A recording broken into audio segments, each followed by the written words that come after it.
Cette date du 5 juillet 1962 à Oran est donc une date sinistre dans l'histoire commune, en l'occurrence, de la France et de l'Algérie.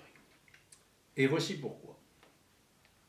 Quand il y a une manifestation de grande importance, le bon sens commande qu'il y ait un service d'ordre, police, qui encadre les choses de manière à éviter les débordements.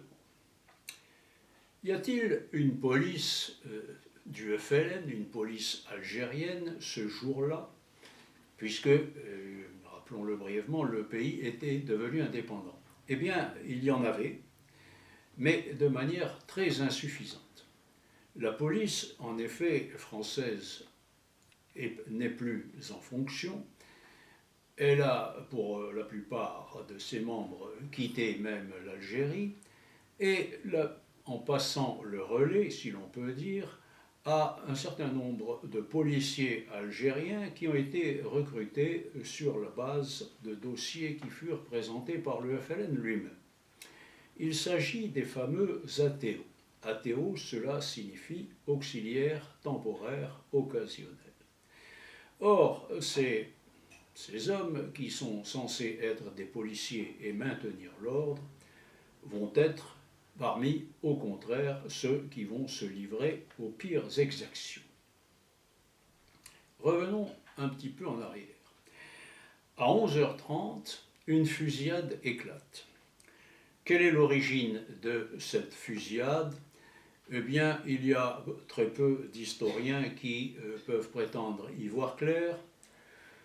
S'agit-il, comme les archives militaires semblent l'indiquer, d'une patrouille de militaires français stationnés à l'Opéra, sur la Grande Place, et qui ont riposté à des tirs venus de manifestants? S'agit-il, comme le général Katz, par exemple, l'a prétendu, de commandos OAS qui seraient restés dans Oran et probablement, dans son esprit en tout cas, dans le but d'y organiser des troubles? Ceci semble peu probable car la plupart des commandos, des membres des commandos de l'OAS avaient quitté à ce moment-là l'Oranie et vers les uns l'Espagne, d'autres, c'était peut-être plus compliqué pour eux, mais pour la France. Donc un mystère plane et planera sans doute encore longtemps sur l'origine de cette fusillade. Toujours est-il que lorsque les coups de feu retentissent, les manifestants musulmans qui sont dans la rue, soit qu'on le leur suggère, soit qu'ils aient cette idée implantée déjà dans l'esprit, pensent qu'il s'agit d'Européens qui sont opposés à l'indépendance. Et le résultat est qu'une chasse à l'Européen va commencer immédiatement et des massacres vont commencer. Comme je l'ai dit, la police algérienne, qui est d'ailleurs peu nombreuse, très certainement mal formée, se fait remarquer plutôt par son animosité à l'égard des Européens. N'oublions pas en effet qu'elle a été recrutée sur la base de demandes, de requêtes du FLN lui-même. Il se trouve également que, de nombreux témoins permettent de l'affirmer, il se trouve également que parmi les manifestants, il y en a assez nombreux qui sont armés. Les uns d'armes à feu, les autres d'armes blanches, et ceci crée dès le début un problème. Pourquoi ces manifestants sont-ils venus armés? Avaient-ils prémédité un massacre?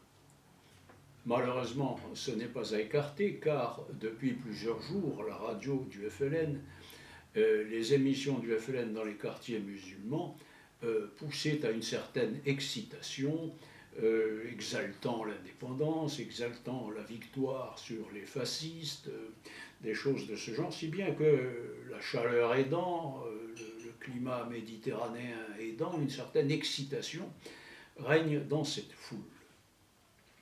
Et c'est là que tout va se jouer. Il n'y a pas seulement les policiers algériens, il n'y a pas seulement les athées, il y a aussi quelques militaires musulmans, des gens de l'ALN, c'est-à-dire l'armée dite de libération nationale. Et il faut reconnaître qu'à de très rares exceptions, tous ces gens du service d'ordre, il y a eu des exceptions, mais ces gens du service d'ordre ne vont pas songer tellement à protéger les Européens, mais plutôt à participer à la chasse à l'homme à laquelle j'ai fait allusion. Un paragraphe des archives militaires relatives à cette journée du 5 juillet est à cet égard très intéressant, et je me permets de le lire car il permet de bien comprendre un certain nombre de choses qui se sont passées. Retenons ces extraits.